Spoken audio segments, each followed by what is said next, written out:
ఊరిలో ఆరాధ్య, లాస్య అనే ఇద్దరు అక్కా చెల్లెళ్ళు ఉండేవారు. వాళ్ళు చాలా అల్లరి పిల్లలు అయినా అందరికీ సహాయం చేయడం ఇష్టం ఉండేది. ఒకరోజు స్కూల్ నుంచి ఇంటికి వస్తుండగా రోడ్డు పక్కన ఒక కోతిపిల్ల గాయంతో పడి ఉండటం వాళ్ళు చూశారు. ఆ కోతిపిల్ల నుండి చాలా రక్తం కారుతోంది. ఆరాధ్య వెంటనే తన దగ్గర ఉన్న రుమాలును తీసి ఆ కోతిపిల్ల గాయమైన చోట కట్టింది. లాస్య తన దగ్గర ఉన్న తాగునీటిని తీసి ఆ కోతిపిల్లకు తాగించింది. అంతలో వారి స్కూల్ మాస్టారు అక్కడికి వచ్చారు.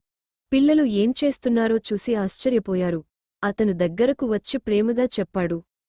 చాలా బాగుంది బంగారమ్మలు, ఇలాగే ఎప్పుడూ అవసరమైన వారికి సహాయం చేస్తూ ఉండాలి. సరేనా? తర్వాత మాస్టారు ఆ కోతిపిల్లకు సరైన వైద్యం చేయించి దాన్ని చేశారు. ఇది చూసిన ఆరాధ్య, లాస్య తల్లిదండ్రులు కూడా ఎంతో సంతోషించారు. దీనిలో నీతి ఏమిటంటే మనకు ఉన్న చిన్న సహాయం కూడా ఇతరుల ప్రాణాన్ని రక్షించగలదు. ఎల్లప్పుడూ దయగల హృదయం కలిగి ఉండాలి.